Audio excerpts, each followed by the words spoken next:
ইস্ক্যানকে অবিলম্বে নিষিদ্ধের দাবি সার্জিস আলমের। অবিলম্বে ইস্ক্যান নিষিদ্ধ ঘোষণার দাবি জানিয়েছেন জুলাই শহীদ স্মৃতি ফাউন্ডেশনের সাধারণ সম্পাদক ও বৈষম্য বিরোধী ছাত্র আন্দোলনের অন্যতম সমন্বয়ক সার্জিস আলম। তিনি বলেছেন, সরকারকে স্পষ্ট করে বলতে চাই, যারা আমার ভাইকে হত্যা করেছে তাদের যদি গ্রেপ্তার করে দৃষ্টান্তমূলক শাস্তি না দেওয়া হয়, তাহলে পুরো বাংলাদেশে একসঙ্গে ছাত্র জনতা সরকারের বিরুদ্ধে প্রতিবাদ জানাবে।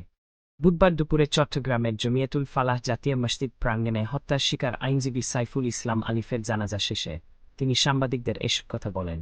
সার্জিস আলম বলেন, যদি এই ক্ষেত্রে দৃষ্টান্তমূলক শাস্তি না হয়, তাহলে এটি হবে সরকারের বিচার ব্যবস্থার ক্ষেত্রে অন্যতম একটি ব্যর্থতা।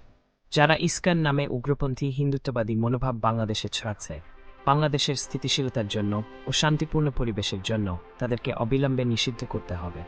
আমরা দেখেছি, এই বাংলাদেশ থেকে শেখ হাসিনা পালিয়ে যাওয়ার পরে কাদের মন সবচেয়ে বেশি খারাপ হয়েছিল।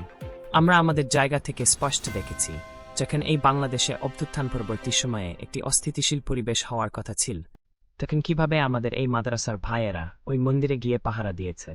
তিনি বলেন, কিভাবে 5 আগস্ট সারা রাত ওই মন্দির পাহারা দিয়ে সকালে ফজরের নামাজ তার সামনে রাস্তায় পড়েছে।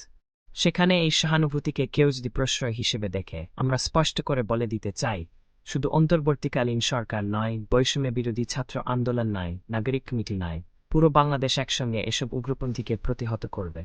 সার্জিস বলেন, ইস্ক্যানের নামে যেসব উগ্রপন্থী বিগত 16 বছরে অসংখ্য অপকর্ম ঘটিয়েছে, ফ্যাসিস্ট আওয়ামী লীগ এসব অপকর্মকে মানুষের সামনে আসতে দেয়নি। তারা ইস্ক্যানের এসব অপকর্মকে মত দিয়েছে, প্রশ্রয় দিয়েছে, আশ্রয় দিয়েছে, লুকিয়ে রেখেছে।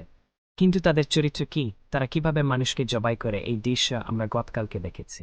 তিনি আরও বলেন, বাংলাদেশের মানুষ যেমন সব ধর্মের প্রতি সহানুভূতিশীল, একইভাবে সব উগ্রবাদীর বিরুদ্ধে তাদের রক্ত গরম হয়ে সর্বোচ্চ অবস্থানে যেতে, তাদের বিরুদ্ধে দাঁড়াতে, তাদের প্রতিহত করতে বিন্দুমাত্র দ্বিধা করবেন। ইস্ক্যান নিষিদ্ধের আবেদন যে নির্দেশনা দিলেন হাইকোর্ট। বাংলাদেশে ইস্ক্যান নিষিদ্ধ চেয়ে আবেদনের শুনানিতে সরকারের পদক্ষেপ জানাতে চেয়েছেন হাইকোর্ট। বুধবার বিচারপতি ফারাহ মাহবুব ও দেবাশিস রায় চৌধুরীর সমন্বয়ে গঠিত হাইকোর্ট বেঞ্চ এ নির্দেশনা দেন। দেশের আইন শৃঙ্খলা পরিস্থিতির যেন অবনতি না হয় সে বিষয়ে সরকারকে সতর্ক থাকতে বলা হয়েছে।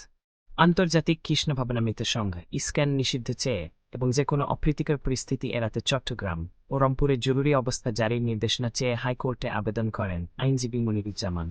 তবে বিষয়টি স্পর্শকাতর হওয়ায় রাষ্ট্রের সর্বোচ্চ আইন কর্মকর্তা অ্যাটর্নি জেনারেলকে ডেকে পাঠান আদালত। অ্যাটর্নি জেনারেল এম আসাদুজ্জামান হাইকোর্টকে জানান, রাষ্ট্রের একজন আইন কর্মকর্তা নিহতের বিষয়ে আমরা ব্যথিত। রাষ্ট্র এই ঘটনা খুব গুরুত্বের সাথে দেখছে। এই বিষয়ে রাষ্ট্র কি করে তা দেখার অনুরোধ করে হাইকোর্টকে এখনই কেন পদক্ষেপ না নেওয়ার আবেদন জানান। তখন আদালত বলেন, তারা উদ্বিগ্ন আইন শৃঙ্খলা পরিস্থিতি যাতে কেউ অবনতি করতে না পারে। পরে আগামীকালের বৃহস্পতিবার মধ্যে ইস্ক্যান নিষিদ্ধ ও কয়েকটি জেলায় আইন শৃঙ্খলা পরিস্থিতির অবনতির বিষয়ে সরকার কী পদক্ষেপ নিয়েছে তা জানাতে রাষ্ট্রপক্ষকে নির্দেশ দিয়েছেন হাইকোর্ট।